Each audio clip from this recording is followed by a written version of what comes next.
We're going to try something a little different here on the show today. Zach Lyons is going to be my guest. My name is Braden Gall. Of course, you can follow me on the Twitters at Braden Gall. Zach's going to join us for the entirety of the show. We're going to talk about the Super Bowl, the Tennessee Titans, what we learned about the Titans from the Super Bowl, and maybe what the Titans should be doing moving forward. Zach, welcome to the show. Good to see you. Do you care about Peter Laviolette's return on Tuesday evening to Bridgestone Arena? No, I'm not into that kind of sentimental crap. So like, I think you should boo them. Like, I think you should hate. Wow. Not necessarily because of that he did anything wrong, but I think you should boo. I don't get the hockey thing where they just cheer for everybody that used to play for the team or used to coach for the team. They're the enemy. You can cheer them at home or cheer them somewhere else. Don't cheer them in the stadium. I guess that's my big thing. Are like, if Jeff Fisher comes back and was coaching another team, do we not cheer the guy who took the team to the championship round? That doesn't happen? No.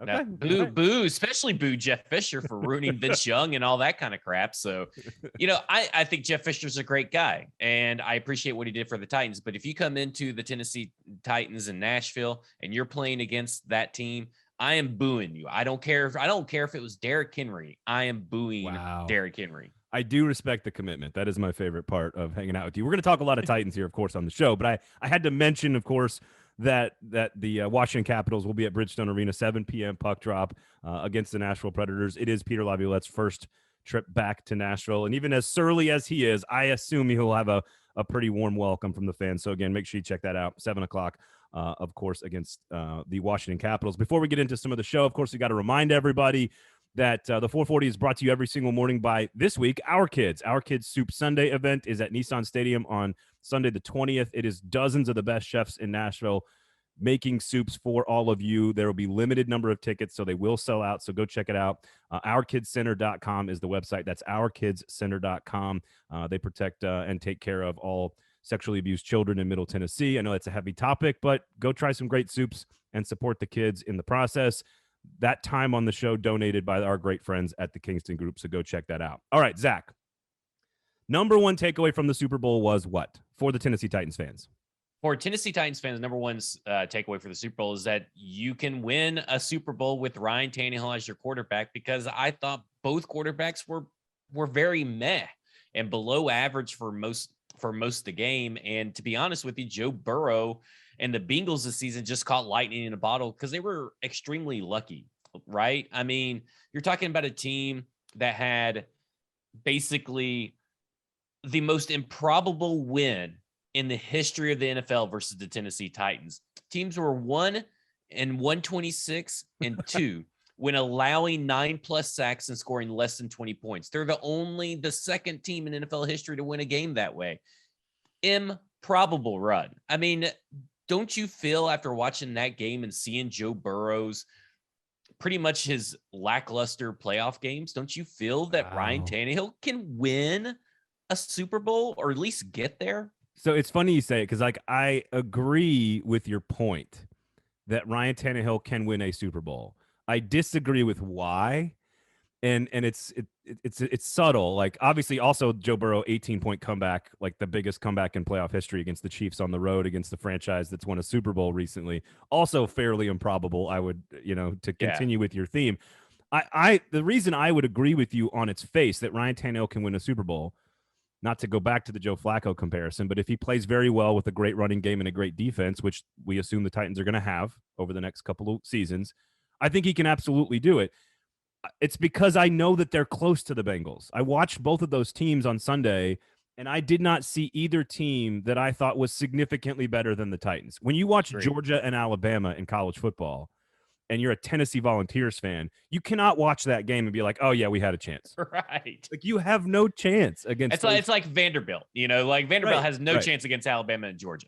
But could we argue the Titans are a better team than either of those two teams on any given Sunday? 100%. So my thought was, man, it looks like they're close. It looks like they're really damn close. And that's why I had like a positive feeling coming away from that. The problem is I do disagree. I think Matthew Stafford, that drive with Cooper Kupp, I know there were some penalties. I think some of the plays Burrow made with 7 sacks, a Super Bowl record, 7 sacks worth of pressure. And then, Donald getting the late pressure. I don't know if Tannehill can make those specific plays, but I mean, he could prove us all wrong and have a great run, especially on a team that I believe is very close to the two teams I watched play in the Super Bowl. Yeah, I think ultimately the Titans are better than both those teams. I mean, you got to win to be better. I mean, I know that's a big caveat in the NFL, but when you really look at it and look at what the Titans were able to put together as a roster and with that coaching staff, they were still able to win 12 games. It did not end like anybody really expected it to end, especially when you're watching Joe Burrow get sacked 9 times. Obviously, the Bengals are going to be better next year or be a better constructed team, but that doesn't necessarily mean anything in the grand scheme of things because you're only one quarterback succeeds in taking his team to a Super Bowl victory. 31 other quarterbacks are losers. Like that's just how it is. And Yeah. it's hard to win a Super Bowl. It does not mean it's impossible. But I look at that game yesterday, and I will say this. If under pressure, I don't think Tannehill makes some of the plays that Joe Burrow does. And I think that Matt Stafford is more talented with his arm strength and accuracy than Ryan Tannehill. But you look at what Cooper Kupp was able to do. There's a reason he was the MVP, right? And he maybe could have been talked about as MVP for the whole league because he was amazing and he did what he needed to do, but he does it in so many different ways. He can kill you. He can block for like 3 or 4 plays. And then all of a sudden he's open because you think he's blocking again. And he can beat you across the middle. He can beat you deep. He can do whatever is asked of him as a wide receiver. I think arguably he's the most complete wide receiver in the league. And I think that when you run the offense through your playmakers and don't give up and do it consistently throughout the game, it's a recipe for success. Whereas with this Titans team, it's a recipe for disaster because they don't do that. Well, and you bring up where we're going to go next, which is not only Cooper Kupp and his ability, but how they use him. Like you said, they'll motion him into the formation and have him lead blocking on like a linebacker. And then they're going to bring him and play. You look at his route tree over the course of the year, and it's just like all across the formation, everywhere, motions this, motions that. I agree with you that he's one of the most complete players in the league. I don't think he's more physically gifted than A.J. Brown. Yeah. And it brings me to 2 things. Number one, I think A.J. Brown can do all the things that these number one guys do. When it's Cooper Kupp, Devontae Adams, Jamar Chase, like I think A.J. Brown is almost as gifted, if not as gifted as those guys, and is totally capable of putting up numbers like that. So that's number one. Number 2 is the usage of Cooper Kupp and being creative and how the Rams made adjustments in the second half without Odell Beckham, without Tyler Higbee, without a running game. And we'll get to the running game in just a second. But I thought one of the big takeaways for me as looking at the Titans is you've got to force feed A.J. Brown the football. He needs to take over games the way Cooper Kupp did on that drive. He did it against San Francisco. For his career, he averages 4.3 receptions per game. I know the Titans offense is different, but that is not, when you have a weapon like that, he needs 7 or 8 receptions a game on average, period. Like, otherwise I feel like you're almost misusing the resource. Yeah, he gets the targets, right? Because you're talking about over the 2020 season, he averaged, or 2021, he averaged 8 targets a game. In 2019, he averaged 7.5 targets a game in the regular season. You get to those 2 playoff losses versus Baltimore and Cincinnati, and he exceeds those target averages, right? But listen to how they're divvied up. In the Baltimore game, he got this by quarter. Baltimore game, 5 targets, 1 target, 2 target, 2 targets. And then in the Cincy game, you go 2 targets in the first quarter, 3 in the second, 3 in the third, and 1 in the fourth. That is insane and specific. So it's not a Todd Downing thing, right? It's not just an Art Smith thing, right? I mean, you see it in 2 different coaches, 2 different games. And meanwhile, you see that Derrick Henry, he's getting 18 carries in the Baltimore loss for 40 yards and 20 carries in the Cincy loss for 62 yards. It's a Mike Vrabel DNA identity of this team problem, not necessarily a Ryan Tannehill issue, even though the Cincy game is a Ryan Tannehill issue.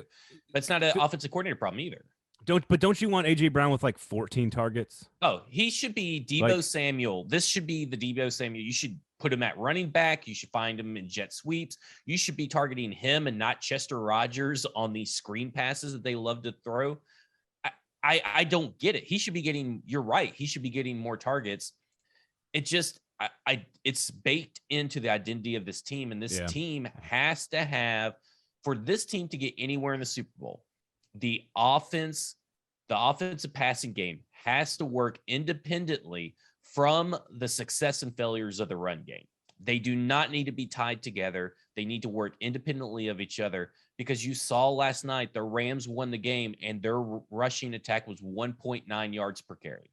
Yeah, I want to get into Henry in just a second, but you've got to have, it's what we always talk, John Robinson talks about this all the time with pass rushers, and Harold Landry can beat you off the edge. Great. Well, now what are you going to do when the tackle is preparing for that? You need another move, and the offense needs another move. And to me, it starts with A.J. Brown. I think they need to add complementary pieces so that when he does get hurt or whatever, or if anything like that happens, you've got another slot receiver you can go to, like a Tyler Boyd. For God's sakes, they need a tight end. Just clearly did not replace Jonnu Smith. I don't think. Do you think Deontay Foreman is the right answer to back up Henry? So I think there needs to be weapons. I'm not sure I love running A.J. Brown between the tackles 7 or 8 times the way the Niners did with Debo Samuel. I think that's terrifying if I'm worried about his body and a guy who's already had knee injuries. But Cooper Kupp had 70 catches by week 9 this year. Right. That's A.J. Brown's career high. They just, I know you're absolutely right. It's baked into the Mike Vrabel identity.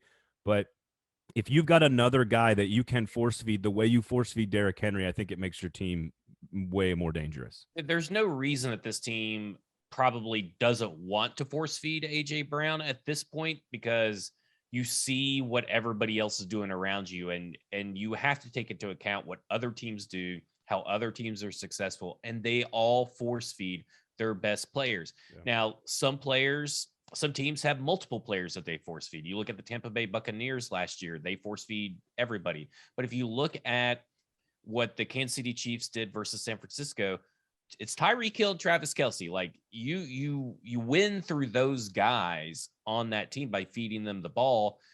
And you saw it with Cooper Kupp. You've seen it with Debo Samuel. I mean, Devontae Adams, they have great success because you got to force feed AJ Brown. You got to treat him like he's a number 1 wide receiver. It doesn't mean you have to throw 40, 50 times a game. But let me say something.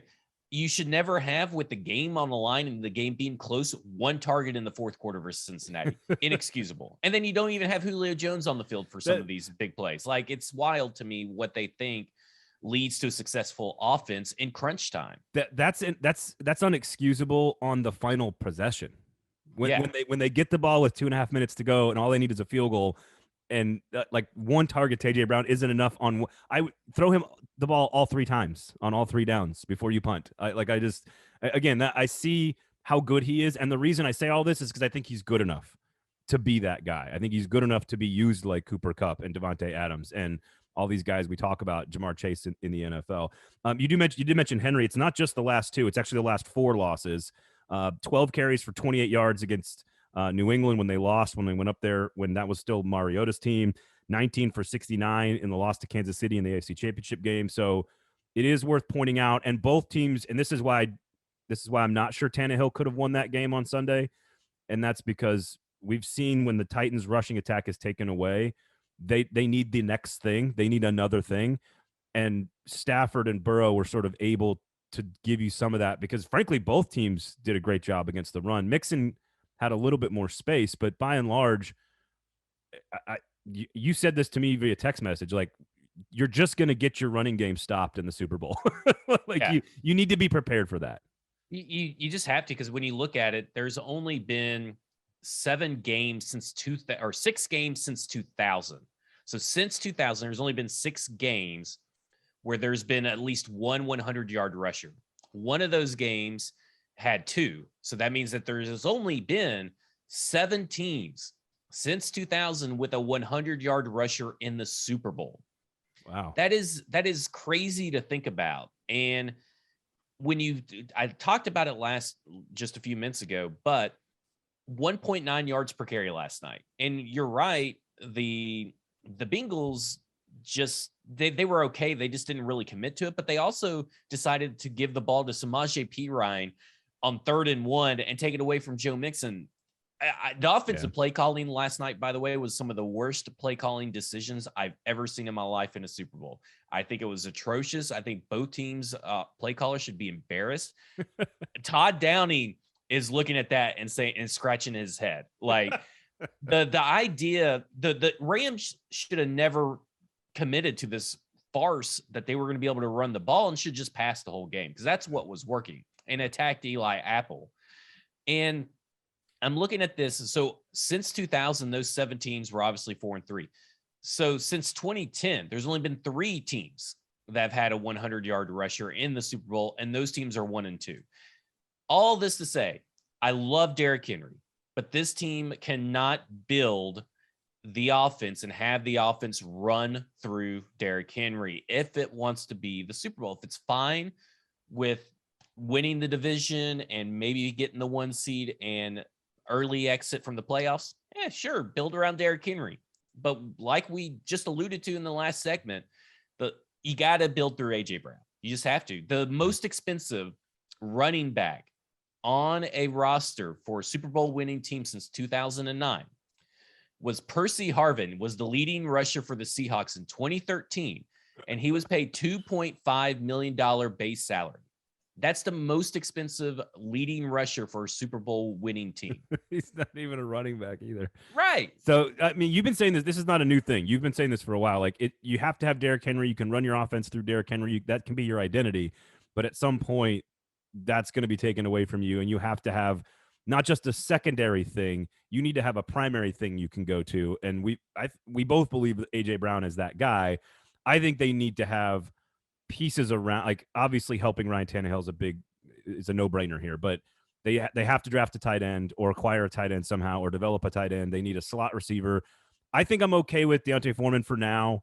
It's not a priority this offseason. They tried with Darrington Evans. It hasn't really worked, but they might, they could use a different type of running back than Derrick Henry. But I think that he's fine for most series and snaps. I think Derrick Henry's going to be just fine. So I think moving forward, looking ahead, I do want to know what this organization is going to do from a skill depth standpoint. Number 3, number 2 receivers, tight ends. Like, I want to see a lot of that talk in the offseason. I look at it this way. You're not just building to have Tannehill be successful in 2022. You're building this team through AJ and around AJ, because Tannehill probably isn't going to be here for much longer. And then you're going to have a rookie quarterback, and that rookie quarterback needs reliable pass catchers and weapons. I think you got to go young and explosive at tight end. I love a lot of the prospects. It's a deep tight end class. Perfect time to do it. I wouldn't be surprised if they even drafted 2 tight ends. I know that's going to drive people up the wall, but this team needs to take whatever the tight ends were last year on this 2021 season and just throw them on the street. Like, get them away from the facility, pack their bags for them, and move them to like Milwaukee or something. Like, just get them away from Nashville in general. I don't want to see any of these tight ends back. So you're going to have to revamp that whole room. And on top of that, you got to get a wide receiver 3. Yeah, I think Julio Jones will be fine next year.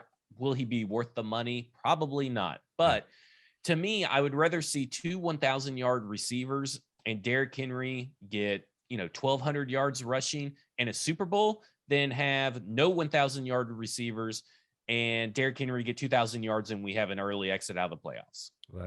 I love a great deep tight end. That's a class of deep tight ends. We need all the tight ends. We just need to really penetrate this tight end class.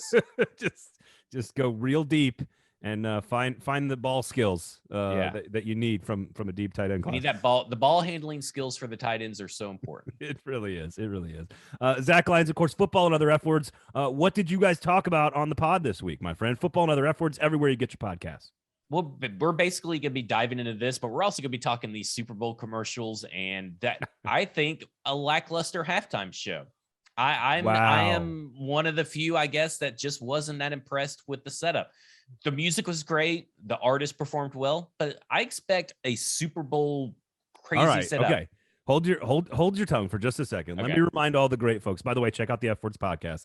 Let me remind all the great folks, of course, before we talk about the halftime show, that you should go buy your tickets to the Soup Sunday event coming up this weekend at Nissan Stadium, February 20th. It's a Sunday, a little lunchtime there. It's dozens of chefs competing to create like the greatest soup in the history of Nashville food. All of the money goes to benefit Our Kids, an organization that deals with child sexual abuse in Middle Tennessee. So tickets will sell out. So go check it out. Our Kids Soup Sunday. I'll be there. I got the kids and the wife. Everybody's going to be there. It's a great event, very family friendly, and all the money helps the children of Middle Tennessee. So what's not to like about that? And of course, special thanks to the Kingston Group for donating their time on the 444 to help support the great cause. So go check it out. OurKidsCenter.com. That's OurKidsCenter.com. Before we let everybody go today, you have some strong thoughts. Now, I'm not going to dive into the execution like of every single tiny bit of like, should this guy have done this or that's the right song.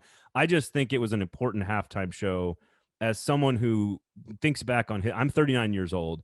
I cannot define my existence on this planet without a lot of that music. Like, Right. I'm not suggesting that I listen to every single one of those songs every day. That's not what I'm saying. But I cannot define myself culturally without Dr. Dre, without Eminem, without Snoop Dogg. Like, we as a generation, and I know there's a lot of old folk out there that just watched that and was like, what the hell is all this crap? And I'm like, you just don't get how important that time in music and that genre was to this country in the late 80s, early 90s in Southern California, just like the grunge era up in Seattle at the same time. Like, it changed music forever. I don't know. I think it's important. Was every single song perfectly executed? Fine. I'm willing to listen to your complaints on that. But No, I thought the song choices, the performances individually were fine. I think the set, the spectacle, I guess I built up this halftime show from a visual standpoint that it did not achieve, like the spectacle of it all and everything like that. It in LA with these artists, I just expected more. I mean, okay, we're a few years removed from Katy Perry riding in on animatronic tigers, and nobody ever talks about that, puts that halftime show up as one of the greatest. And if you're going big and it's a spectacle, and which the Super Bowl is supposed to be, I think it's one of the best ones because robot tigers. Yeah. She rode in on them. I guess I don't care as much about that stuff, but to your point, I wanted to see a hologram of Eazy-E or Tupac, especially during California Love. Like, it would have been, I'm surprised Ice Cube didn't show up. Cube being there would have made a huge difference. The reunion, like, I agree there could have been something else there, because when 50 Cent made the cameo, I was like, I don't care about this one. Yeah. I didn't really agree get the connection of I think the 50 Cent thing kind of just threw everything off.